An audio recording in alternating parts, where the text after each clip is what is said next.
여러분 반갑습니다. 오늘 영상을 시작하겠습니다. 주제는 후한서 동의열전이 되겠습니다. 남들이 쓴 우리 역사 챕터를 지나고 있습니다. 지나가 쓴 우리 역사. 오늘은 네 번째 사서인 후한서 동의열전 편에 기록되어 있는 서와 부여전입니다. 도움받은 책이고요. 목록입니다. 총론에서는 동의전 서와 부여전만 보겠고요. 나머지는 강론에서 필요에 따라 인용하여 보도록 하겠습니다. 먼저 서입니다. 후한서는 남북조 시대 유송 범엽의 기록입니다. 본문 읽어보겠습니다. 왕제에서 동방을 이라한다 라고 했는데, 이라는 것은 뿌리로서 어지셔서 생명을 가진 것들을 좋아하심에 온갖 생물이 땅을 만나면 나오는 것을 두고 이른 말이다. 그래서 천성이 부드럽고 순하여 도의로 다스리기 쉽기 때문에 군자나 불사 같은 나라들이 나타나기에 이른 것이다. 왕제는 육아 경전 중의 하나인 예기의 편장 이름입니다. 이 대목의 전체 구문은 동방은 이라고 한다. 머리를 늘어뜨리고 몸에 무늬를 그리며 불로 익혀 먹지 않는 이들도 있다라고 되어 있다. 다음입니다. 이는 편평한 것을 말한다. 크다는 뜻을 따르고 활의 뜻을 따랐다.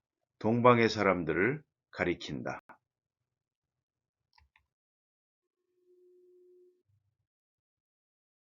대인국의 북쪽에 있다. 의관을 갖추고 검을 찼으며 짐승을 먹는데 큰 범 2마리로 하여금 곁을 지키게 한다. 그곳 사람들은 양보하기를 좋아하고 다투지 않으며 훈화초가 있는데 아침에 피고 저녁에 진다. 일설에는 가뉴시의 나라 북쪽에 있다고 한다. 교경국의 동쪽에 있다. 그 나라 사람들은 검은색을 띠고 수명은 줄어들지 않는다.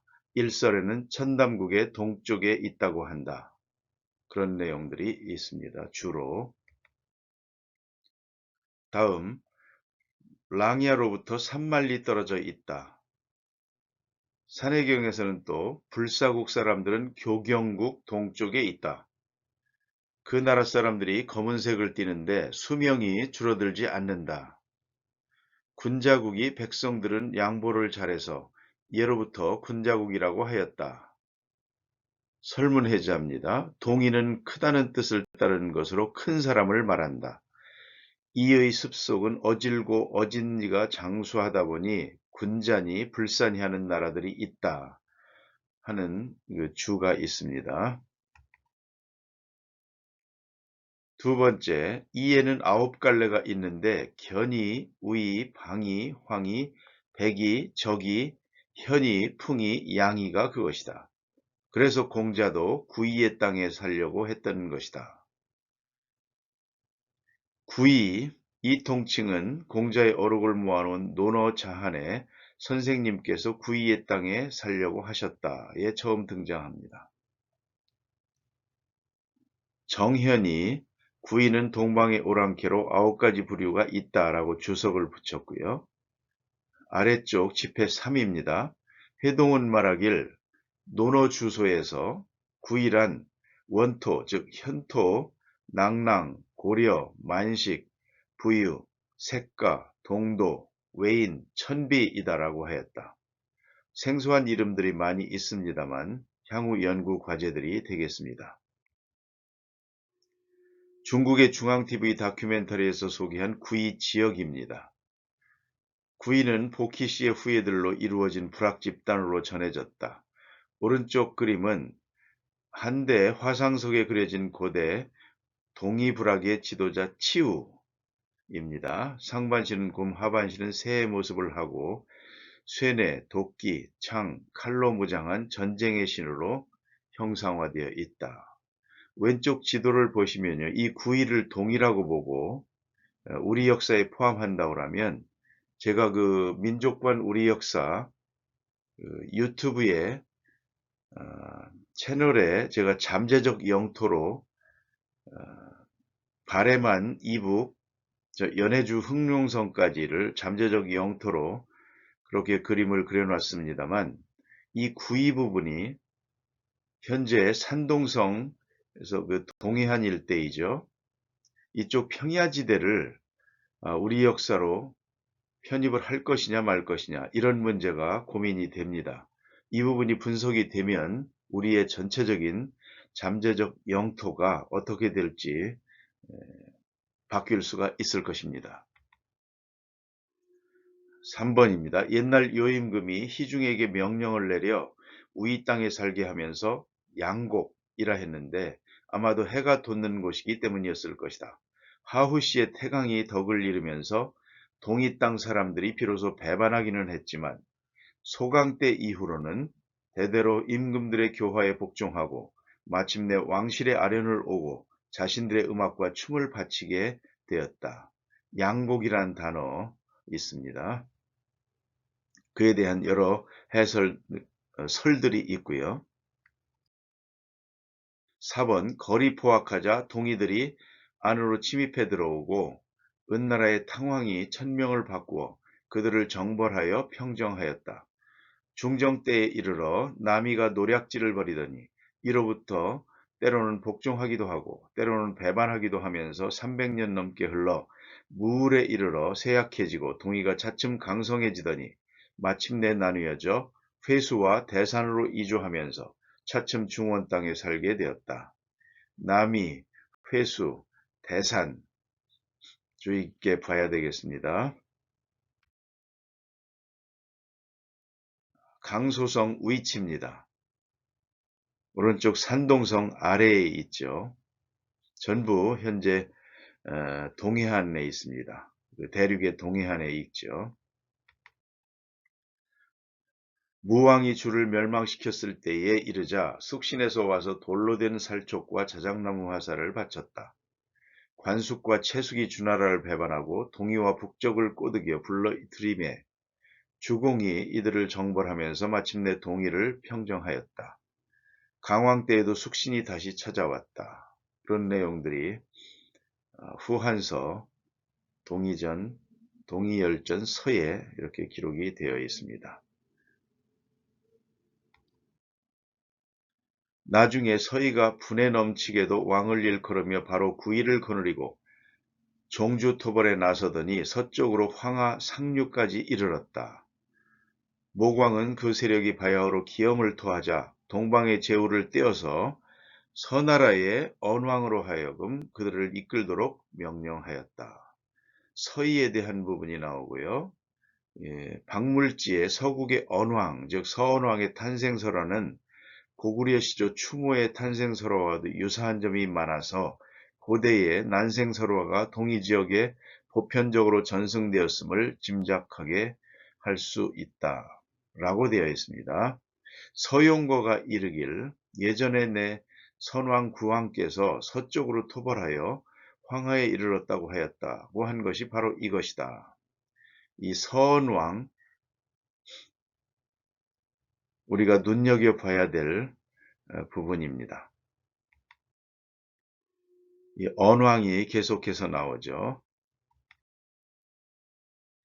다음 7번입니다. 언왕은 황지 동쪽에 살았는데 그 땅이 사방으로 500리에 이르렀으며 인의를 실천하니 육로를 통하여 입주한 나라가 36나라나 되었다. 황수는 왕수라고도 하는데 포수와 합쳐져 태현에 이르러 사수로 유입된다. 산양 이동으로부터 해릉 이북까지가 그 땅임이 분명하다. 영토에 대한 부분입니다. 모광은 나중에 적기, 노기 등의 말을 얻더니 조부로 하여금 그 말을 몰아 초나라에 알리고 서나라를 치게 하니 하루 만에 도착하였다. 이렇게 해서 초나라의 문왕이 군사를 크게 일으켜 그를 멸망시켰다. 이 조보에 대한 내용들이 있습니다. 여기 보면 명마, 적기, 노기 등의 그 말들이 나오죠. 모광은 나중에 이 부분은 앞부분과 같습니다. 오른쪽 보겠습니다. 따져보건대 안왕이 모광에게 맞섰을 때이므로 초무왕 웅통인가요? 웅통의 아들 문왕의 일과 연결시킬 수 없다라고 되어 있습니다. 언왕은 인자하기만 하고 권모술수를 몰라 나라 사람들이 전쟁에 나서는 것을 참지 못하는 바람에 결국 세력을 잃고 패하고 말았던 것이다. 이리하여 북으로 팽성 무원현의 동쪽 산 아래까지 도주했는데 백성들 중에 그를 따른 이가 10,000명이나 되어서 그 일 계기로 하여 그 산을 서산이라고 부르게 되었다. 팽성에 대한 말이 나오고요.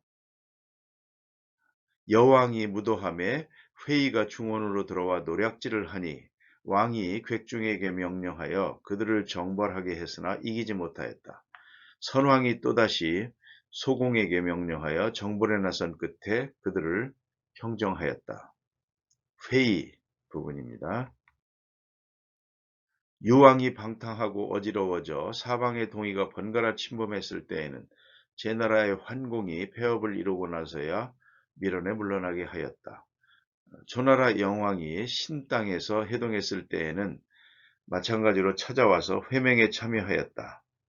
나중에 월나라는 도읍을 낭야로 옮기고 나서 회의와 함께 정벌에 나서려 했는데 결국에는 중원의 여러 나라들을 능욕하고 학대하는가 하면 작은 나라들을 침략하여 멸망시키고 말았다. 그 유명한 제환공 얘기가 나오죠. 회수, 화이허라고 합니다. 강소성의 위치에 대한 지도를 올려봤습니다. 우리가 그 옛날 고대사를 연구할 때 특히 대륙 지역에서의 우리 동이의 역사를 연구할 때는 이 강들과 산맥, 이 대륙의 지형에 대해서, 지도에 대해서 환하게 알고 있어야 될 것입니다. 다음, 진나라가 6나라를 합병함에 이르러 그 땅의 회의와 사이들은 모두 흩어져 백성이 되었다. 유민이 되었습니다. 진섭이 군사를 일으키며 천하가 붕괴되었다. 연나라 사람 위만은 조선으로 피신했다가 그것이 계기가 되어 그 나라의 왕이 되었다. 100여 년이 지나 무제가 그 나라를 멸망시키니 이리하여 동의가 비로소 서울까지 오가게 되었다. 사이에 대한 내용들, 진섭 얘기가 또 나옵니다. 그 다음에 조선의 왕 만에 대한 얘기가 여기서 또 나오고요.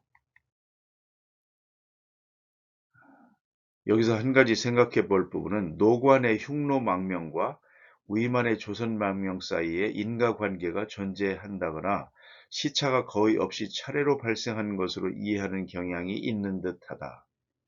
위만이 노관에 반란 직후 망명하였다면 기원전 195년경에 조선에 온 것이 되는데 본전에 의하면 위만이 조선으로 온 시기가 대략 기원전 209년경으로 이렇게 역주를 달고 있습니다. 향후 연구해 볼 부분입니다. 노관과 위만 사이에는 직접적인 주종관계가 존재하지 않으며 이렇게도 법렵은 기술을 하고 있습니다. 왕망이 자리를 찬탈했을 때 맥인들이 변경을 노략질했고 건무 연간 초기에는 다시 와서 조공하였다. 왕망이 고구려 군사를 동원해 오랑캐를 정벌하려 하였답니다. 그런데 가지 않으려고 하는 것을 억지로 보냈더니 도망쳐 요새를 나가 노략질을 일삼는 것이었다. 라고 줄을 달고 있습니다. 이때 요동태수 제용은 그 위세가 북방을 떨게 하고 그 명성이 바다 너머에까지 떨치고 있었다. 이리하여 예, 맥, 왜, 와라고도 합니다. 한 등이 말리길을 와서 조공을 바쳤다. 그리하여 장제 화제가 제위한 뒤로 사절이 왕래하기에 이르렀다. 영초연간에 이르러 어려움이 많아지자 비로소 들어와 노략질을 일삼기 시작했으며 환제와 영제가 실정을 범하며 차츰 만연해졌다. 여기서 정인보의 주장이 소개되어 있습니다. 다시 중흥한 뒤부터는 사방의 동인들이 찾아와 조공을 바치면서 때로 따르지 않거나 배반하는 일이 있기는 했지만 사절의 행렬이 끊이지는 않았다. 그래서 그들의 풍속과 풍토를 대략이나마 기록할 수가 있었다. 우편과 역참의 제도에 대한 내용들이 나옵니다. 동이는 거의가 어김없이 그 땅에 정착해 사는데 술을 마시고 노래 부르고 춤추기를 좋아한다. 어떤 경우에는 고가를 쓰고 비단 옷을 입으며 그릇은 조두를 사용하였으니 중국에서 잊혀진 예법들을 사방의 오랑캐들에게서 찾는다고 한 경우라고 하겠다. 일반적으로 만이 용적을 통틀어 사이라고 부르는 것은 마치 공후 백자남을 모두 제후라고 부르는 것과 같은 이치이다. 새 이름으로 관직명을 일컫는 방법을 담자로부터 익혔다라고 공자가 말했습니다. 투둘리스트입니다. 9위에 우리 역사 포함 여부, 숙신의 우리 역사 포함 여부, 서원왕의 점령 지역 및 우리 역사 편입 여부를 추가했습니다. 이것으로 남들이 쓴 우리 역사 후한서 동의열전 설을 마칩니다. 이어서 2부 부여전으로 이어지겠습니다. 감사합니다.